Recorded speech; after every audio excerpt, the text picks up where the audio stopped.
Assalamualaikum warahmatullahi wabarakatuh.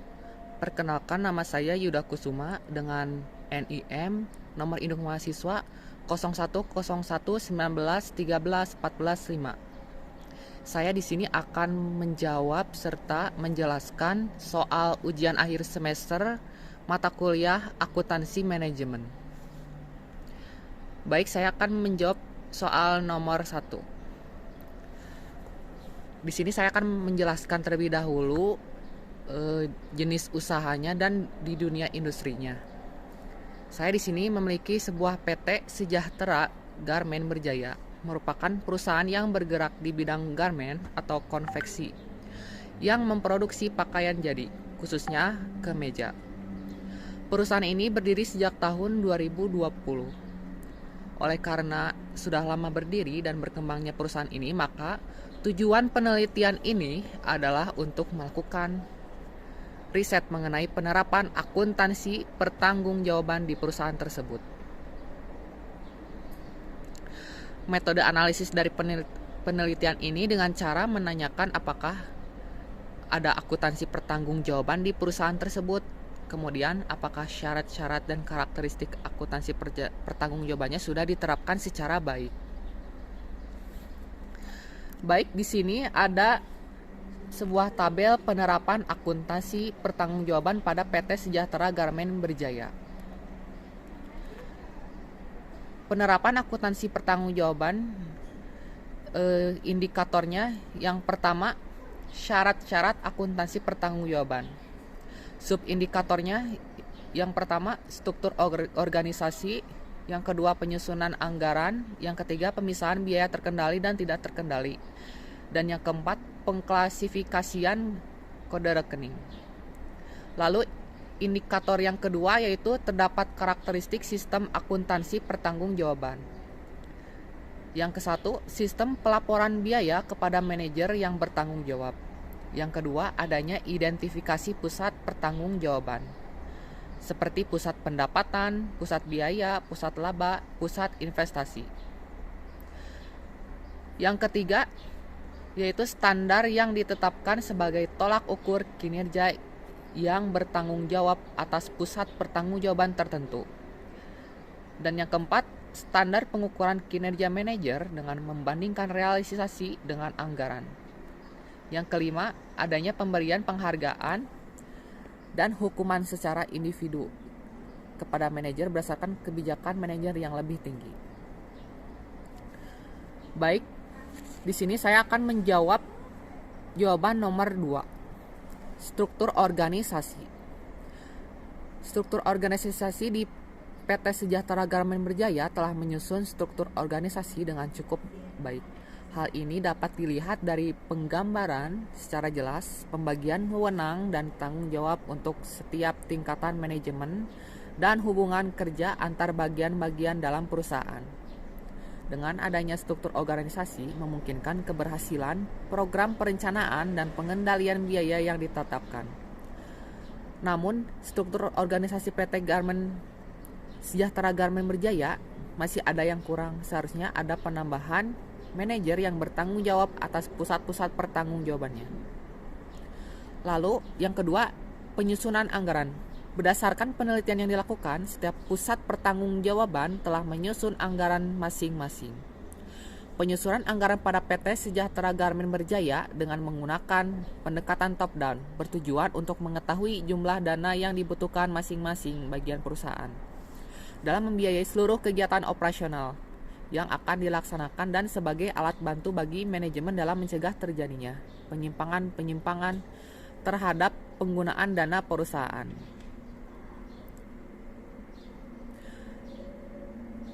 Lalu ada biaya terkendali dan biaya tidak terkendali. PT Sejahtera Garmen Berjaya belum melakukan pemisahan biaya terkendali dan biaya tidak terkendali dengan cukup memadai. Tidak ada pemisahan antara biaya terkendali dan biaya tidak terkendali yang dilakukan pada anggaran yang dibuat PT Sejahtera Garmen Berjaya.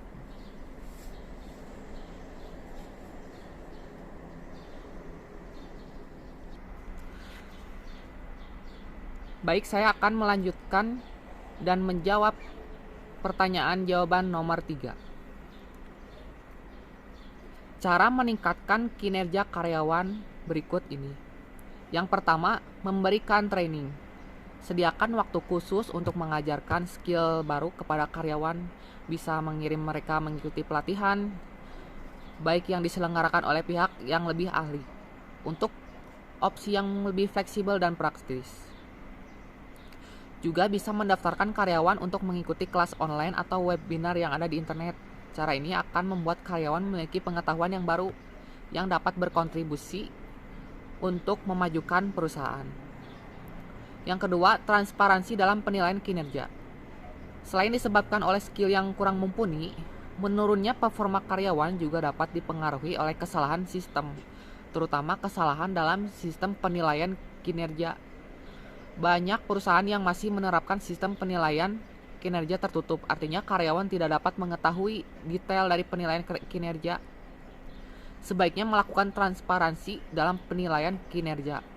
Informasikan kepada karyawan apa saja yang akan menjadi indikator penilaian.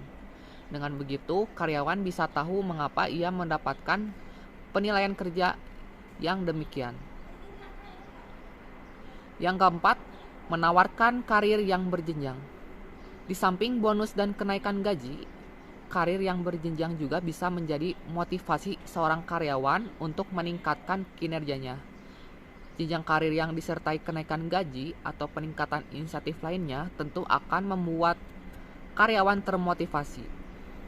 Karyawan akan lebih semangat bekerja agar segera meraih jenjang karir yang lebih tinggi. Dan yang kelima, memberikan reward untuk karyawan. Sebuah reward akan membuat karyawan merasa dihargai atas kerja kerasnya. Apresiasi semacam ini jelas akan memotivasi mereka untuk meningkatkan kinerja. Baik, saya akan melanjutkan dan menjawab pertanyaan nomor 4.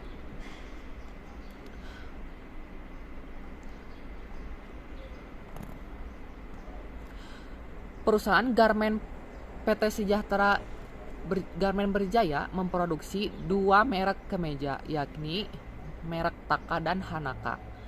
Masing-masing merek dipasarkan di 2 daerah, yakni seluruh provinsi Pulau Jawa dan seluruh wilayah Pulau Bali. Data yang tersedia adalah sebagai berikut. Hasil peramalan terhadap harga jual masing-masing merek pada setiap sektor untuk tahun 2021 adalah sebagai berikut. Berikut perkiraan harga kemeja Taka dan Hanaka tahun 2021. Merek Taka di Pulau Jawa yaitu Rp325, lalu di Pulau Bali Rp350, dan merek Hanaka di Pulau Jawa Rp425 dan di Pulau Bali Rp450. Hasil peramalan penjualan dalam unit untuk tahun 2021 adalah sebagai berikut. Perkiraan penjualan kemeja Taka dan Hanaka tahun 2021. Bulan Januari, kemeja merek Taka di Pulau Jawa senilai 2.000. Bulan Februari 2.200, bulan Maret 2.300. Lalu di Pulau Bali bulan Januari 3.000, Februari 3.400, dan bulan Maret 3.400. Selanjutnya, untuk kemeja merek Hanaka bulan Januari di Pulau Jawa sebanyak 3.000, Februari 3.300, dan Maret 3.500. Lalu di Pulau Bali bulan Januari 4.000, bulan Februari 4.500, bulan Maret 4.600. Lalu kuartal 1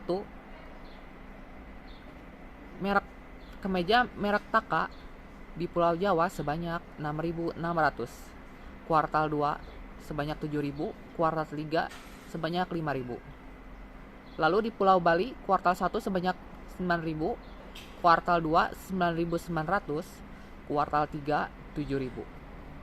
Selanjutnya di merek Hanaka kuartal 1 sebanyak 8.000, kuartal 2 sebanyak 8.500, kuartal 3 sebanyak 6.000. Lalu di Pulau Bali, kuartal 1 sebanyak 10.000, kuartal 2 sebanyak 10.300, kuartal 3 sebanyak Berdasarkan data di atas, maka disusunlah suatu anggaran penjualan bagi perusahaan tersebut untuk tahun 2021.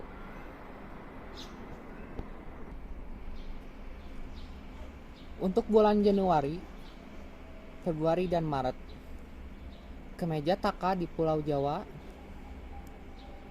berjumlah bulan Januari yaitu 650 atau 650.000. Bulan Februari berjumlah 715.000, bulan Maret berjumlah 747.000. Untuk wilayah Bali, bulan Januari berjumlah 1.050.000, bulan Februari berjumlah 1.190.000, bulan Maret berjumlah 1.190.000. Lalu kuartal 1, kemeja merek taka di Pulau Jawa berjumlah 2.148.000, kuartal 2 berjumlah 2.275.000, kuartal 3 berjumlah 1.620.000. Jadi jika dijumlahkan, yakni di Pulau Jawa berjumlah 8.157.500.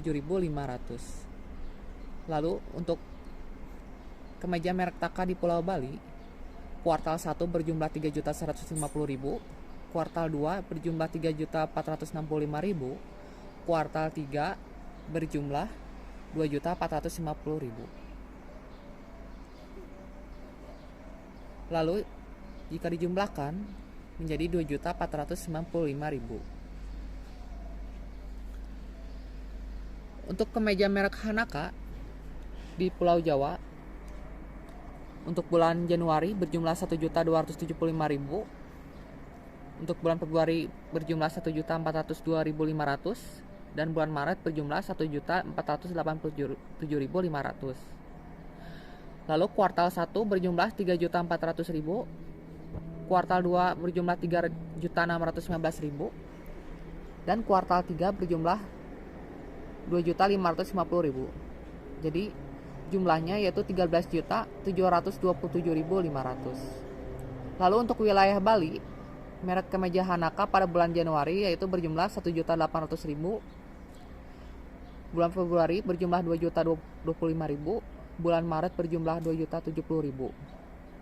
Lalu pada kuartal 1 berjumlah 4.500.000, kuartal 2 4.635.000, kuartal 3 3.600.000. Jadi jumlah totalnya sebesar 18.630.000. Hasil akhir dari keseluruhan merek taka dan Hanaka pada bulan Januari sebesar 4.775.000. Lalu bulan Februari 5.332.000 dan bulan Maret 5.495.000. Lalu kuartal 1 berjumlah 13.195.000, kuartal 2 berjumlah 13.987.500, kuartal 3 berjumlah 10.225.000. Lalu jumlah total keseluruhannya yaitu sebesar 530.010.000. Baik, di sini saya akan menjawab pertanyaan dan soal nomor 5. Pada awalnya, balance scorecard hanya digunakan untuk memperbaiki sistem pengukuran keuangan. Kemudian, meluas dan digunakan untuk mengukur 4 perspektif yaitu keuangan, pelanggan, proses bisnis internal, serta pembelajaran dan pertumbuhan. Berikut 4 perspektif balance scorecard yang bermanfaat untuk perusahaan. Yang pertama, financial perspective atau perspektif keuangan. Financial perspective erat kaitannya dengan pemasukan dan pengeluaran perusahaan. Dengan kata lain, perusahaan harus mampu mengelola keuangan dengan baik agar keuangannya terus stabil. Misalnya, biaya operasional, biaya produksi, biaya bahan baku, biaya tenaga kerja, termasuk keuntungan dari aktivitas penjualan. Ada 3 tolak ukur dalam perspektif keuangan, yaitu yang pertama, pertumbuhan dari pertambahan yang didapat selama proses bisnis berlangsung. Yang kedua, penurunan aset ke arah yang optimal dan maksimal memaksimalkan strategi investasi. Yang ketiga, penurunan biaya dan peningkatan produksi kerja. Lalu yang kedua, customer perspective atau perspektif pelanggan. Pelanggan berkaitan erat dengan cara perusahaan melayani pelanggan. Dalam hal ini, setiap pelanggan harus diperlakukan secara layak. Dengan begitu, mereka merasa puas atas pelayanan yang diberikan. Adapun ukuran yang ditetapkan perusahaan dalam perspektif pelanggan antara lain, yang pertama, seberapa besar omset penjualan. Lalu yang kedua, tingkat keuntungan yang didapatkan perusahaan. Yang ketiga, berapa banyak pelanggan yang didapatkan. Yang keempat, persentase loyalitas pelanggan terhadap produk. Yang kelima, tingkat kepuasan pelanggan. Yang keenam, profitabilitas pelanggan. Dan yang ketujuh, kebutuhan pelanggan. Lalu yang ketiga, internal proses perspektif atau perspektif proses bisnis internal. Dalam internal proses perspektif, perusahaan menilai seberapa besar ukuran dan sinergi dari setiap unit kerja. Untuk mengukur poin ini, pemimpin perusahaan harus rutin mengamati bagaimana kondisi internal dalam perusahaan, apakah semuanya dijalankan sesuai dengan metode yang ditetapkan atau malah melenceng dari peraturan. Ada 3 hal yang perlu diperhatikan dalam perspektif proses bisnis internal antara lain. Yang pertama, proses inovasi berkaitan dengan ide-ide terhadap produksi barang. Yang kedua, proses operasi berkaitan dengan aktivitas dan rutinitas sehari-hari yang dilakukan bagian internal. Dan yang ketiga, proses pasca penjualan berkaitan dengan metode pemasaran yang tepat untuk meningkatkan omset penjualan. Baik, selanjutnya yang terakhir dan yang keempat, ada learning and growth perspective atau perspektif pembelajaran dan pertumbuhan. Karyawan menjadi elemen penting yang harus dijaga perusahaan. Tanpa adanya karyawan, proses pertumbuhan dan perkembangan perusahaan akan menghadapi banyak kendala. Karyawan juga berfungsi sebagai pendukung dalam perspektif keuangan dan pelanggan. Ada 3 hal yang dijadikan tolok ukur dalam perspektif ini, yaitu yang pertama, kapabilitas atau kemampuan karyawan. Yang kedua, kemampuan mengelola sistem informasi. Dan yang ketiga, motivasi, dorongan, dan garis tanggung jawab. Baik, sekian dari saya. Terima kasih. Assalamualaikum warahmatullahi wabarakatuh.